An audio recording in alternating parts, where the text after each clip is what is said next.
गजपति जिला सदर महकुमा पालाखेमुंडी टाउन हॉल ठारे पालाखेमुंडी पौर परिषद पक्षर बड़ाखाना कार्यक्रम अनुष्ठित हो जाइछि। एही कार्यक्रम रे अतिरिक्त जिलापाल फाल्गुनी माझी, अतिरिक्त जिलापाल राजस्व मुनीन्द्र हनागा, उपजिलापाल अनुप पंडा, गजपति आरक्षी अधीक्षक जतीन्द्र कुमार पंडा, पौर परिषद कर्मचारी, काउंसिलर, पौर परिषद अध्यक्ष निर्मला सेठी,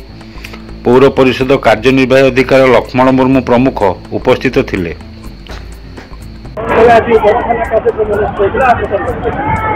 देखो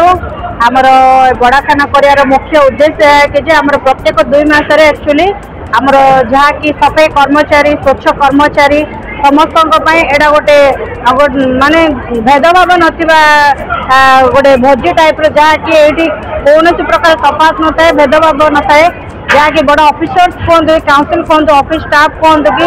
आमर सफाई कर्मचारी, स्वच्छ कर्मचारी समस्त मिसिकी गोटे खाती से गोटे प्रोत्साहित देवाई यार गोटे मुख्य उद्देश्य, जहाँ कि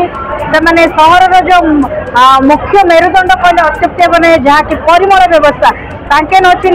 नथिले पारला सहर स्वच्छता किसी भी ना से तो आम के मूल्य दे पारबनी एमती किछिटा करिकि प्रोत्साहन कर गोटे मूल उद्देश्य यहाँ पूर्वर जहाँ कि गवर्नमेंट जहाँ निर्देश था पूर्वर भी यहाँ अच्छे आम आसवा पूर्वर एही कार्यक्रम रे सफाई कर्मचारी और स्वच्छ कर्मचारी मानक उत्साहित करने बा प्रोत्साहन देवाई यह अनुष्ठित होइछि। एही कार्यक्रम रे विभागीय अधिकारी आरंभ कर साधारण सफाई कर्मचारी पर्यंत समस्ते मिलमिशि